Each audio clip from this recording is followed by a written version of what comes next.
Hi everybody, what's up? Welcome back, ça dit quoi les gens? Bienvenue dans ce nouvel épisode du Holy Makeover Marathon Challenge et nous sommes au jour 16 où je te demande de ne pas te laisser distraire.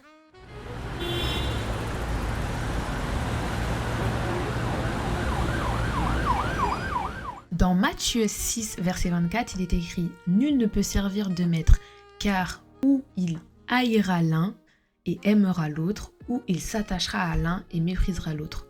Vous ne pouvez servir Dieu et Mammon. » Pour illustrer ce verset, nous avons l'histoire de Salomon dans 1 Roi 11, versets 1 à 13.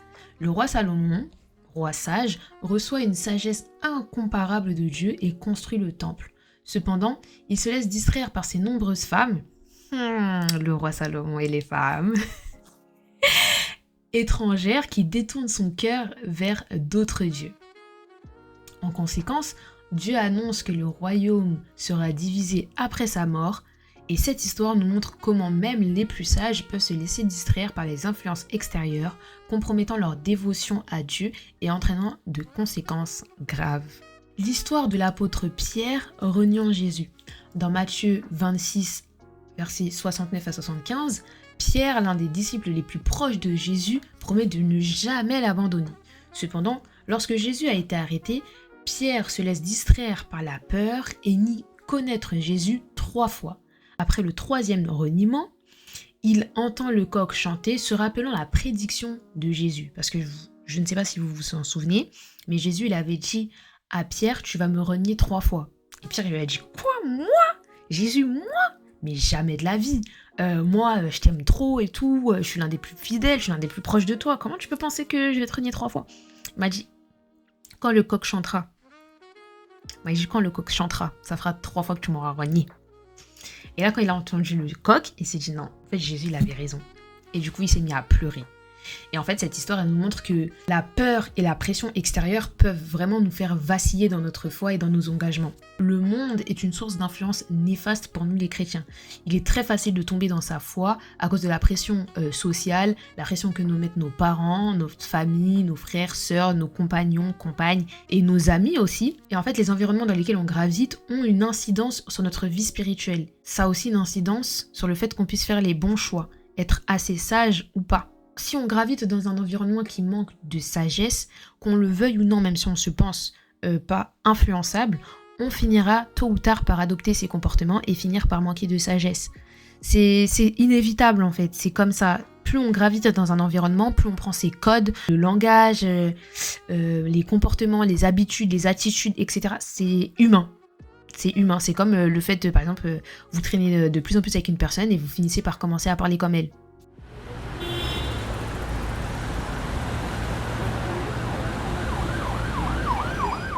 Dans Galates 5, versets 16 à 17, il est écrit « Je dis donc, marchez selon l'esprit, et vous n'accomplirez pas les désirs de la chair, car la chair a des désirs contraires à ceux de l'esprit, et l'esprit en a des contraires à ceux de la chair. Ils sont opposés entre eux, afin que vous ne fassiez point ce que vous voudriez. » Pour illustrer ce verset, on a l'histoire de Samson et Dalila. Et cette histoire-là, vraiment, la faiblesse de l'homme, c'est la femme. Dans Juge 16, Samson est un homme doté d'une force incroyable, et ça c'est grâce à Dieu. Il lui a donné pour libérer Israël des Philistins. Mais il se laisse distraire par son amour pour Dalila.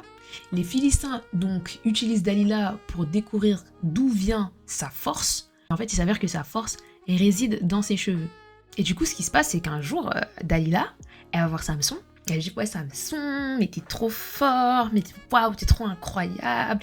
Et elle ondule devant lui, vous voyez, elle lui fait du gringue, elle lui fait du rentre dedans.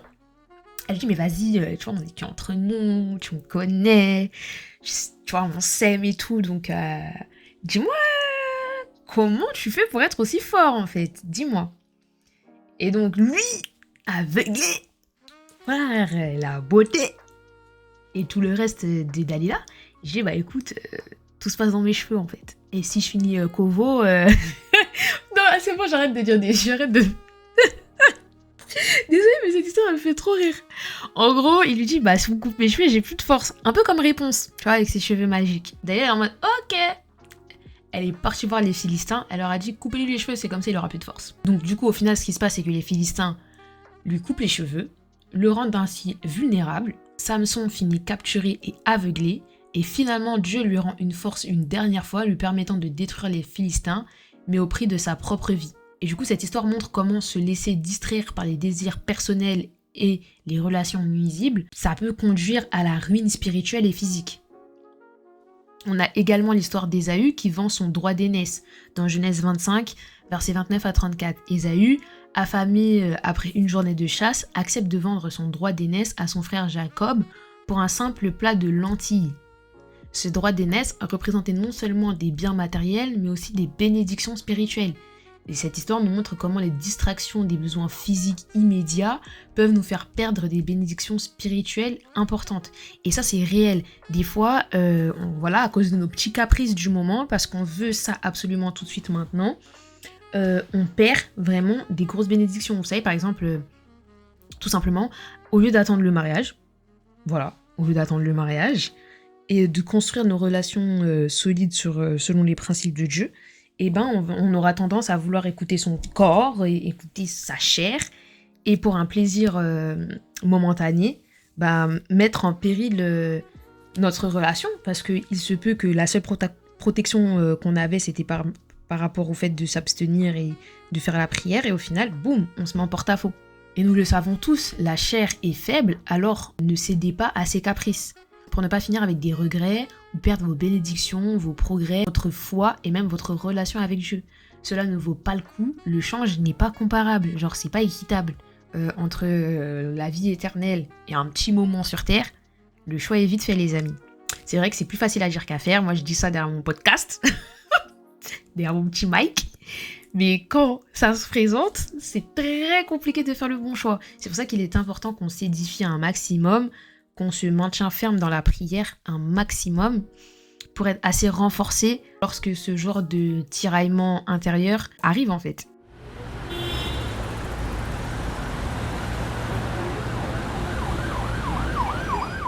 Dans Proverbe 4, versets 25 à 27, il est écrit « Quand tes yeux regardent en avant et que tes paupières se dirigent devant toi, examine le chemin par où tu passes et que toutes tes voies soient bien réglées. N'incline ni à droite ni à gauche et détourne ton pied du mal. » Pour illustrer ce verset, on a l'histoire de Lot et de sa femme dans Genèse 19, lorsque Dieu décide de détruire Sodome et Gomorrhe en raison de leur grande méchanceté. Et pas que. Non mais je voulais pas dire, mais je suis obligée de dire Sodome et Gomorrhe. Moi, je vais juste vous dire un truc, ça va vous dégoûter, mais je suis obligée de vous expliquer. Mais le mot sodomie vient de Sodome. Voilà. Là-bas, c'était vraiment la décadence. La décadence. Non, en fait, quand j'en parle là, je rigole, mais c'est parce que je suis choquée en fait. Je serais choquée à vie de cette histoire. Mais en gros, voilà. Sodome et Gomorrhe, c'est la décadence à l'état pur. C'est vraiment... Voilà. C'est catastrophe. Homme avec homme, femme avec femme. Ça fait même avec les animaux. C'est vraiment la pure décadence. Et en fait, à un moment, je crois que Dieu avait envoyé les anges remettre de l'ordre en fait là-bas. Vous savez, ils ont fait quoi? Ils ont capturé des anges pour Mougou les anges. C'est honteux. Non, c'est honteux. Non, parce que vous voyez, des fois, les gens, ils aiment bien dire « Ouais, mais si ça avait été à leur place, vous auriez fait pareil. » Là, pour le coup, je peux vous dire, c'est une dinguerie que tu vois un ange et que la première chose que tu te dises, c'est « Venons les capturer, on les Mougou. » Mais quoi? Et en plus, je dis Mougou, mais vous vous doutez bien que les anges, ils sont pas consentants. Donc, c'est pas juste Mougou. Mais à quelle heure ça te vient à l'esprit? C'est de la pure barbarie. Et Dieu, face à ça, il était dépassé. Il n'y a rien d'autre à faire que de les détruire. On casse tout, on recommence. Voilà, on efface. Là, c'est gâté. Donc, il envoie des anges pour sauver la famille de Lot et lui-même. Et les anges leur ordonnent de ne pas regarder en arrière lorsqu'ils fuient. Cependant, la femme de Lot a désobéi, malgré que Dieu lui avait dit quoi faire et ce qui lui arriverait si elle le faisait. Elle regarde en arrière et elle s'est transformée en statue de sel. Cette histoire illustre l'importance de ne pas se laisser distraire par le passé ou les tentations du monde. Vous voyez, elle s'est retournée en arrière parce qu'elle a entendu des cris en mode « Ah, c'est chaud ma belle !» Bon, c'est bon. Là, c'est bon, j'arrête. Je deviens sérieuse. C'est le soir. Faut que j'arrête de faire les podcasts le soir parce que, waouh, je suis trop déconcentrée. Et bref, elle a dû entendre des cris ou des trucs, entendre la destruction. Et sa curiosité l'a titillée et elle a dit « Ah, mais quand même... Et elle s'est retournée. Parfois, on se met en porte-à-faux parce qu'on est plus intéressé par ce qui se passe à l'extérieur plutôt que de s'intéresser à ce que Dieu nous dit. Et ça nous met vraiment dans des situations particulières. Oui, je me dis vraiment, on a de la chance que Dieu n'est pas comme à l'époque. Parce qu'il y a combien de nous seraient transformés en statue de sel, en statue de sable, en statue de quelque chose. Parce on est vraiment têtu, hein. On est très très têtu. Genre des fois, on lit et tout, on dit ouais, le peuple d'Israël, franchement, il a abusé et tout, nan. Mais on n'est pas mieux. Pour continuer à illustrer le verset, on a l'histoire de la femme de Potiphar et Joseph dans Genèse 39, verset 6 à 20. Et cette histoire, s'il vous plaît, allez la lire dans la Bible parce que vraiment c'est une masterclass. C'est vraiment une masterclass. Joseph est un jeune homme vendu comme esclave en Égypte par ses frères. Je sais pas si vous vous souvenez, je vous avais dit que ses frères l'avaient vendu en esclave. Je crois que c'est dans l'épisode d'hier que je vous ai dit ça, ou avant-hier. Donc, il est vendu comme esclave en Égypte, travaille dans la maison de Potiphar. La femme de Potiphar tente à plusieurs reprises de le séduire, mais Joseph refuse de céder à la tentation en affirmant qu'il ne peut pas pécher contre Dieu. Ça franchement, allez lire. Et après, vous venez commenter le podcast ou vous m'envoyez un DM. S'il vous plaît, je veux avoir votre réaction sur cette histoire. Sa résistance aux distractions et aux tentations sexuelles le conduit finalement à être faussement accusé et emprisonné. Mais Dieu le bénit pour son intégrité et il finit par devenir un dirigeant puissant en Égypte. Cette histoire souligne l'importance de rester fidèle à Dieu malgré les tentations.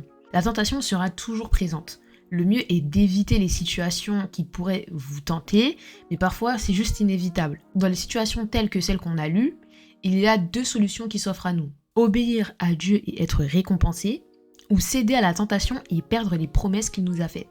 N'oubliez pas que le diable a tout à gagner si vous cédez, mais en revanche, nous, on a tout à perdre. Les distractions quelles qu'elles soient, des désirs personnels, des influences extérieures ou des tentations peuvent sérieusement compromettre notre foi et notre relation avec Dieu.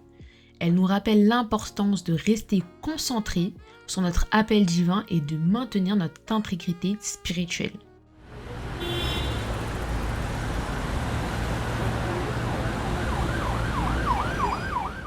Petit exercice du jour, demande à Dieu d'éloigner chaque distraction qu'il y a dans ta vie et demande-lui de te donner la force pour rester ferme face à la tentation.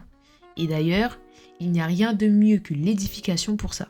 Donc on repart dans l'épisode où je vous dis édifie-toi et reprenez toutes les choses dont je vous ai fait part qui peuvent vous aider pour vous édifier. D'ailleurs, ce podcast est là pour ça. J'ai aussi pour les filles mon e-book That Christian Girl. Il y a plein de choses qui peuvent vous aider à vous édifier à l'intérieur. Je sais pas si je vais réussir à vous faire un e-book That Christian Boy, parce que je sais pas si ça intéresse des garçons. Dites-moi. D'ailleurs, s'il y a des garçons qui écoutent mon podcast, dites-moi si ça vous intéresserait. J'espère que cet épisode il vous aura plu. Si c'est le cas, petite évaluation, on laisse des petites étoiles sur Spotify, un commentaire sur Apple Podcast. Et maintenant, nous sommes aussi sur Amazon Music. Bon, je sais pas comment ça fonctionne là-bas, mais laissez-moi une petite trace. Je vous invite à me suivre sur les réseaux sociaux, Gaby Terken, sur YouTube et sur Instagram. Je suis archi présente, donc s'il vous plaît, venez me faire des petits coucous là-bas. En attendant, je vous fais de très très gros bisous et je vous dis à demain. Je me dépêche pour le montage.